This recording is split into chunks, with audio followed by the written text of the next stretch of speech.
Ever wondered what you could grow in your own back garden? Well, in today's video, I'm going to take you around our very small homestead that we have here in the middle of the suburban area. We've actually dedicated a portion of our back garden in order to grow the foods that we enjoy. Not only do we have the vegetables and the beautiful flowers around in our garden, we also got fruit trees. So how do we do this?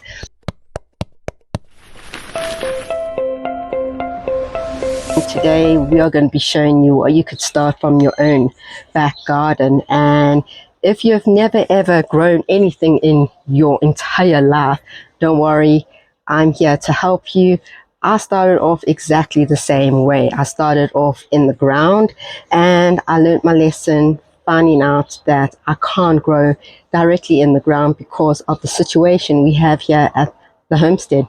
We have clay soil, but not only that, where my homestead is situated, we do get all the rain gathering that side, and we have had to actually use raised beds. And that's why I've gone raised beds, is because of the bad soil that we have here, but also of the water that just sits. And that is the reason why we have gone raised beds, is because of all the water that gets collected at the end of the homestead.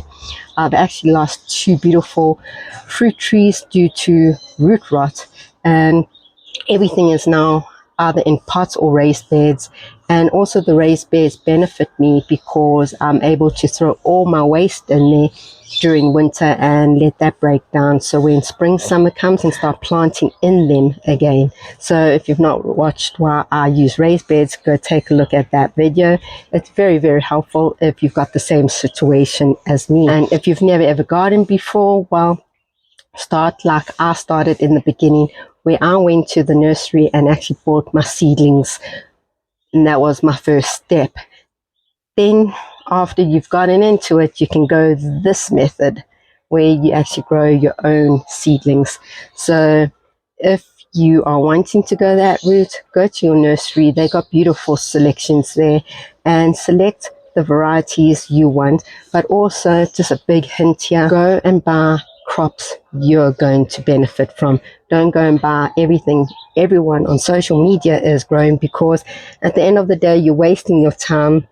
And also, when you go to harvest it, you're not going to eat it. And then when you get to about your 3rd year and you've been able to actually harvest and save your own seeds, you can actually go this method, where you actually plant your own seeds and benefit from it.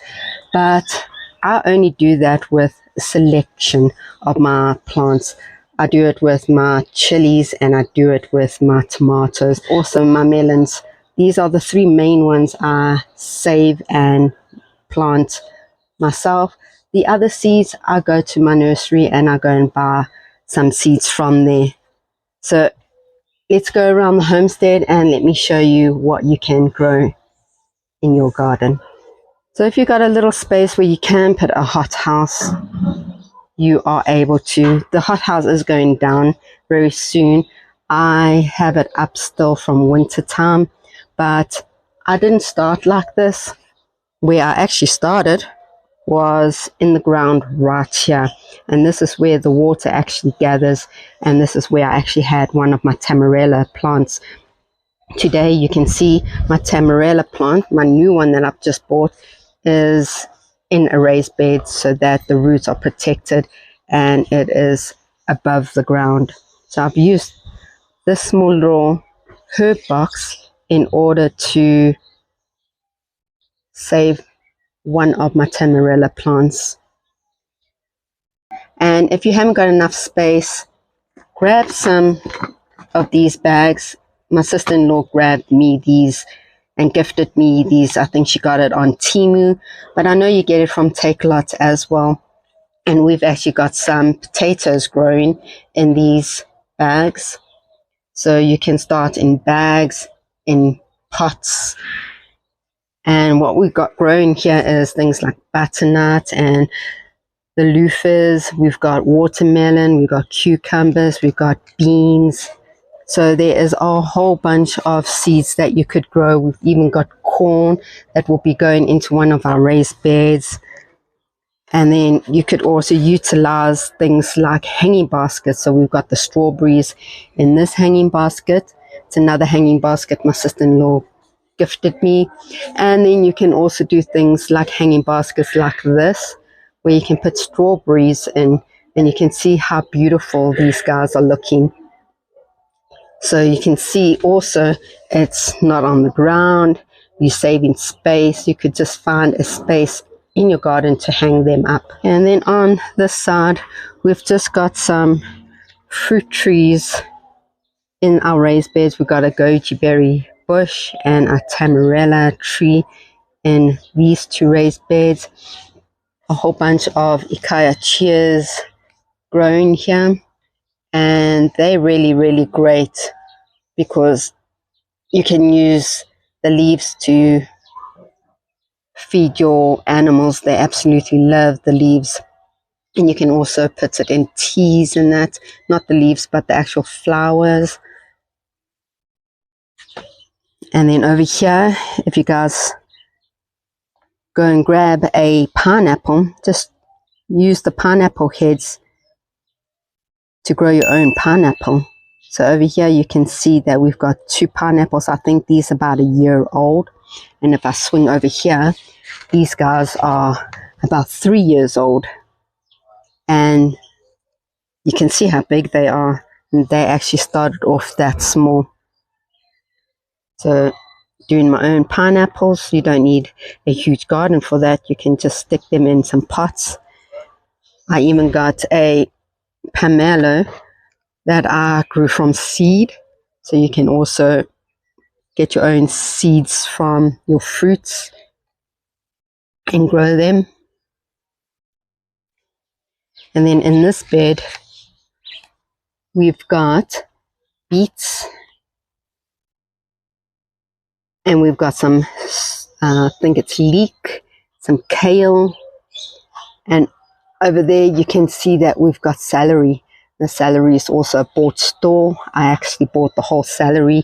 I cut the bottom off and I replanted the bottom. And I did that with all of my celeries.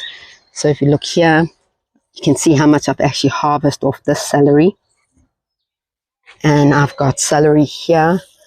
And all you do is that you grab one of these celeries and you eat it. So plant your own garden full of food.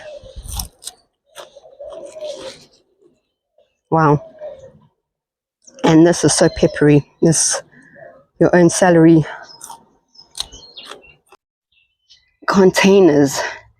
We grow strawberries in them. You can see how beautiful they're looking this year. I think they're very happy where they are. And then we've got these little buggers that I need to actually take out the garden. So check the beautiful strawberries, some more celery.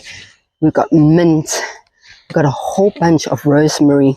And I've done a video on rosemary and propagating rosemary and getting more rosemary. So if you actually look in my garden, I've actually got rosemaries growing everywhere. We've got more kale. So this is my kale bed, kale and spinach bed. And we have beautiful fennel there.